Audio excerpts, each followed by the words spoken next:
Welcome everyone, I'm Liz Bernstein. And I'm Robin Cartwright. And for today's Martin County Matters, we're going to be talking about an interview that Robin got to do with a local lawyer about PFAS, Yes. Travis Walker. Yeah, so Travis was really great with his time, provided some amazing explanations, corrected my pronunciation, our pronunciation, because we've been saying PFAS, because that's how it's written, but it's actually PFAS. So we got some really great information from him that we were hopefully able to share with you in a way that is digestible and understandable. Yeah, it can seem like an overwhelming issue. I mean, it is our drinking water, which is vital to our existence.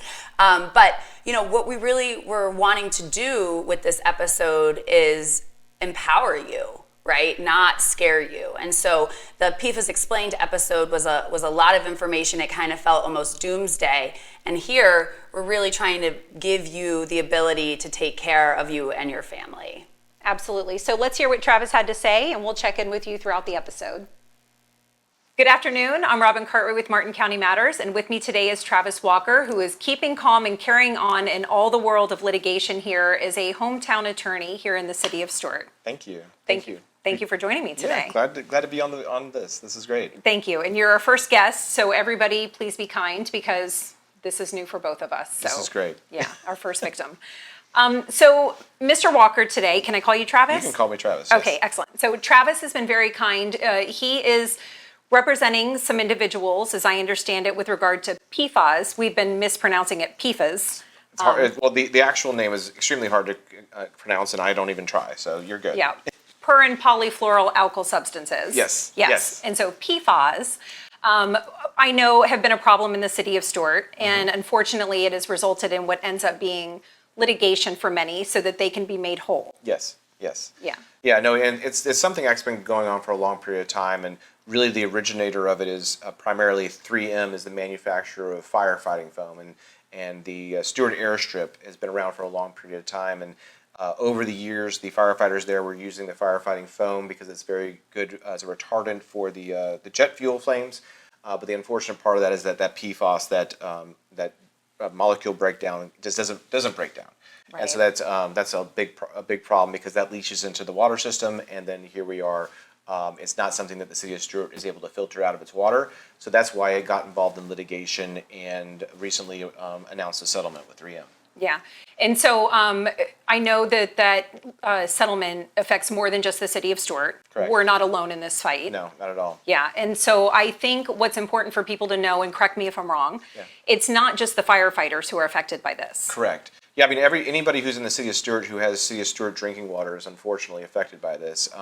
You know, even back many years ago, I did a water sampling, and a lot of the water here in the City of Stuart is still tainted because you just can't filter this stuff out. So anyone who has City of Stuart water who's been, has been drinking the water for at least 6 months and then has one of these laundry list of cancers, unfortunately, and ulcerative colitis, they're potentially plaintiffs against 3M.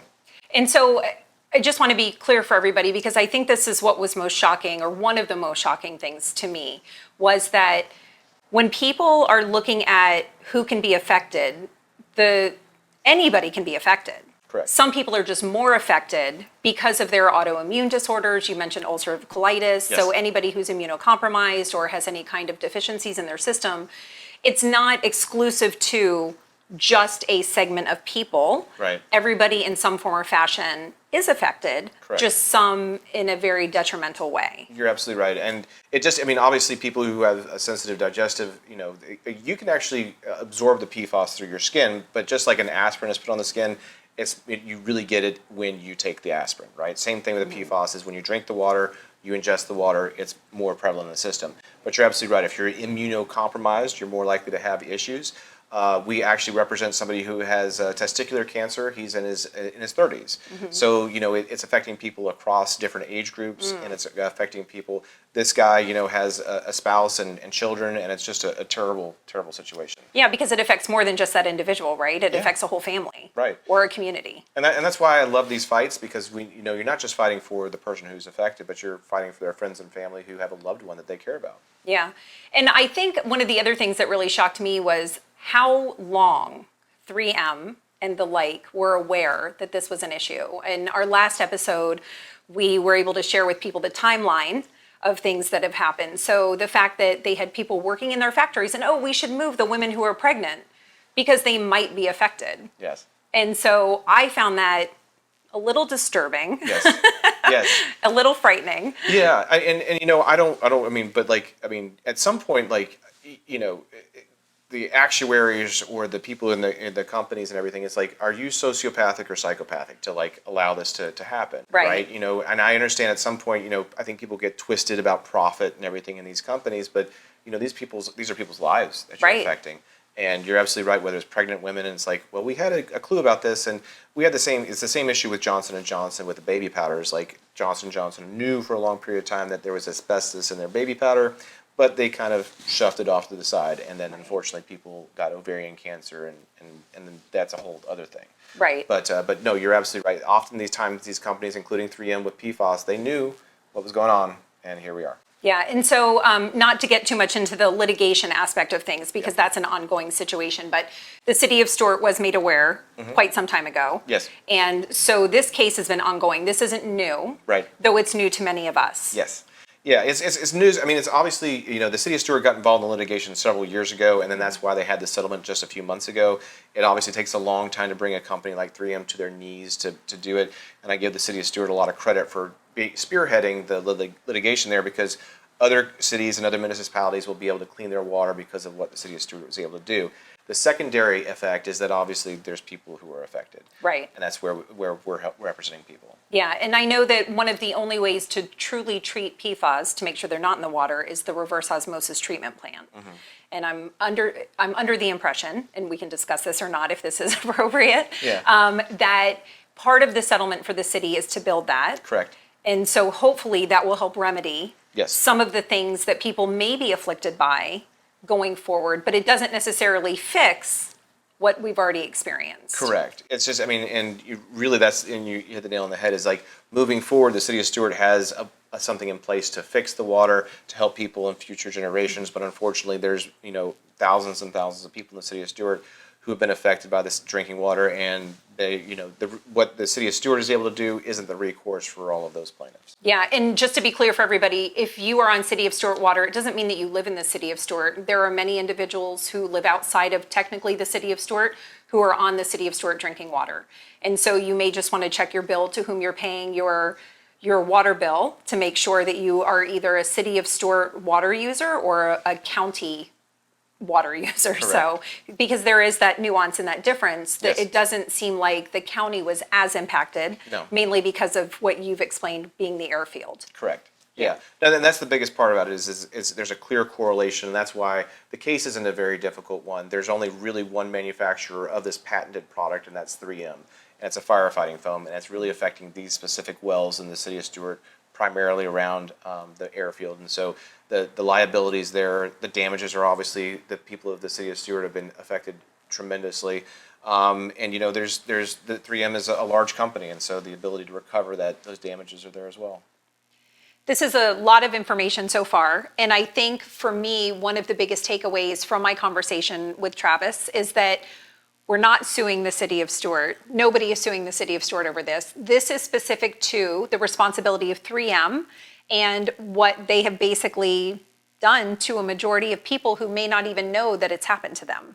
Right, exactly. And like we talked about in the Explained episode, 3M has known about these forever chemicals since the 1950s. Right. And so the City of Stuart didn't know when they contracted with them because 3M did not tell them. Right. So who is at fault for what's going on with our water supply is 3M. Absolutely. And it's very comforting to know that the City of Stuart was one of the first major municipalities to really take on this work. And like Travis said in the interview, we're actually ahead of other local communities because of the actions of City of Stuart. Yep. So let's continue to hear what Travis has to say with regards to PFAS. So I think it's also important to note, while there is litigation that is pending against 3M by you and others, the lawsuits are not against the cities or municipalities who have been impacted. Correct. So yeah, we're not suing the City of Stuart with regards to this. This is strictly a lawsuit that we're going against 3M and the manufacturer of the PFAS. And the City of Stuart is not a defendant in this. They have their own lawsuit. They're suing 3M on their own. And so, no, if there's ever a question, we're not trying to sue the City of Stuart. That's not on our table. Yeah, and we're not promoting litigating against the City of Stuart. No. If you're going to litigate against the City of Stuart, it should be for something like zoning infractions. However, this is not that. Yes. This is specific to the community's health. Correct. Yeah. Yeah. And that's the City of Stuart. I mean, again, I give them a lot of credit for being at the forefront of this. They're the first ones actually to get settlements.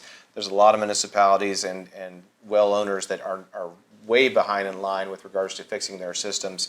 So I give them a lot of credit for being in front of us. Absolutely, yeah. So I think what's important for people to note is while the whole community is affected, and some of the things that I've read and learned is that we are all affected, but some are more affected than others. And Yes. so in an effort to make sure that people, they can call us with questions, or they can call you with questions, or they can do their own research. But what's most important for people to know as they're kind of exploring what this looks like for them. Sure.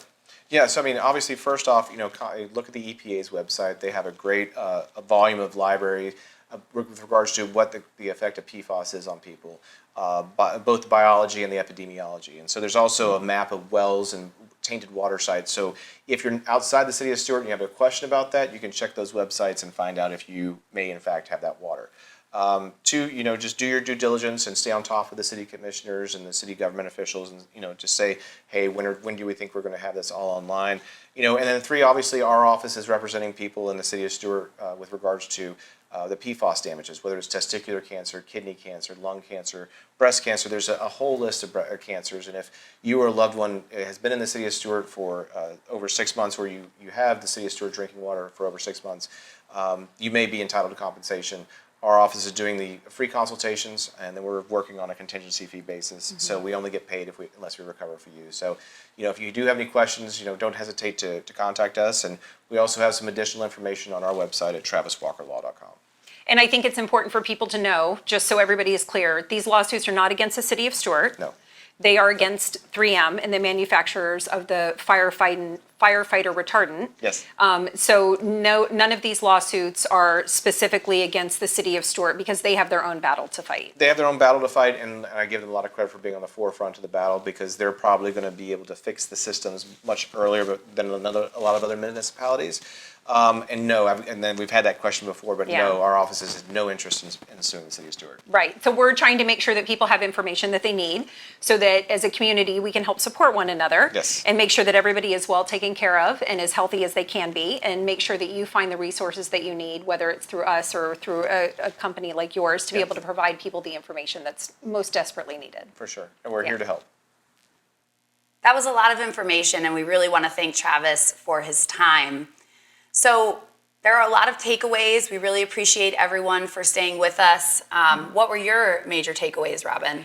I think my major takeaways were a couple, but I think the one that stands out to me the most is that people can be impacted in such a short amount of time, like you said earlier. I think also one of the biggest takeaways for me is that there are remedies for people, and not always litigious. We're not saying that somebody should go out and sue somebody just for the sake of suing somebody, but that there are remedies, like you said, if somebody wanted to get a blood test to see if maybe that's could be contributing to whatever's going on. Absolutely, yeah. So what were your takeaways? Well, I think that we aren't completely helpless. Was as infuriating as this whole situation is, and how negligent 3M has been since the 1950s. We don't just have to sit idly by and be victims. We can do things in our daily lives. We can choose, reverse osmosis filters if we have that ability. So I think it's important that, we don't just scare people in our Martin County Matters, right? And so that's what we were trying to do with this episode. And so we hope that we've done that. Yeah, and so that people are educated, know what their opportunities are, know what opportunities they have to be made whole if they need to be made whole, know that they should be holding their commissioners accountable both at the city and county level because they are responsible for the health and well-being of our community. Mm-hmm. So we hope this has been informative for you. I know it's been extremely informative for me. Yes, very much so. Yeah, and so we look forward to sharing more information with you in a future Martin County Matters episode.